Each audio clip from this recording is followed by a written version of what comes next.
Secretary Hinojosa, you're recognized. Thank you. Ms. Yañez, thank you for your testimony, and I just wanted, again, for the record, to make sure that it was all clear. You testified that you felt that this bill would prohibit your ability as a school board trustee to engage in the services that were rendered by, I'm assuming, what organization are you referring to, TASB or? I will remind you, I'm newly elected, so I'm brand spanking new, Okay. joining the board in May. Thank you for your service. Thank you. It's a big step. Yes. So I know we have a membership in TASB as a district. And I know that we engage an attorney, and I believe that may be separate from the TASB membership. But I'm not absolutely. Well, that's what I wanted to make clear, because I know in your testimony you were concerned about that, and it's a very valid concern, and that's why I want to make sure you go away with understanding that what this bill does and what this bill does not do.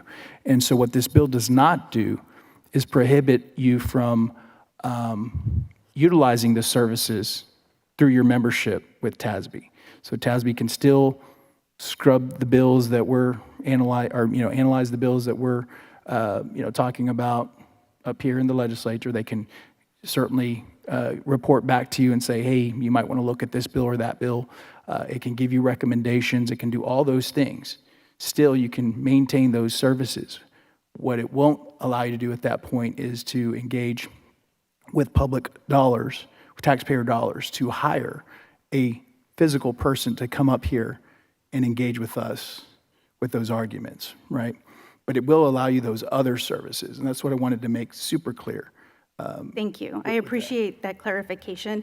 I believe we still have concerns, because it's great to have the scrubbing and the analysis and the insight, but we also need to be able to engage and influence and give our perspective here. And I live within 25 minutes of here, right? But the large majority of school board trustees do not.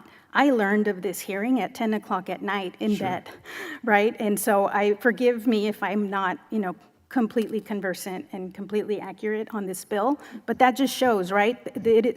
I'm not the expert on our board to come advocate here. The person who is a mother of a special needs child, and she cannot be here on that kind of short notice, right? And so that's our concern, that we need to be able to hire experts that we can engage with to do that part of it's a service as well. And my understanding is that we lose that.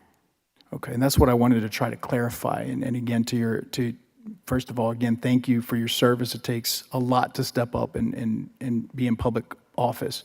And I'm a freshman too, so I was learning a lot as we went along this last session, so I can understand your concern, right? But if we do our jobs correctly, whomever your representative and senator are, should be reaching out to you, and you should have direct communication with them. And as you start to understand from your membership what things may impact you more directly, then it would be great for you to have those relationships where you can call and say, hey, I'm concerned about that or this or any of the issues that you are concerned about. But I just wanted to make clear that it's well known that this bill does not prevent you from having and utilizing those services per year.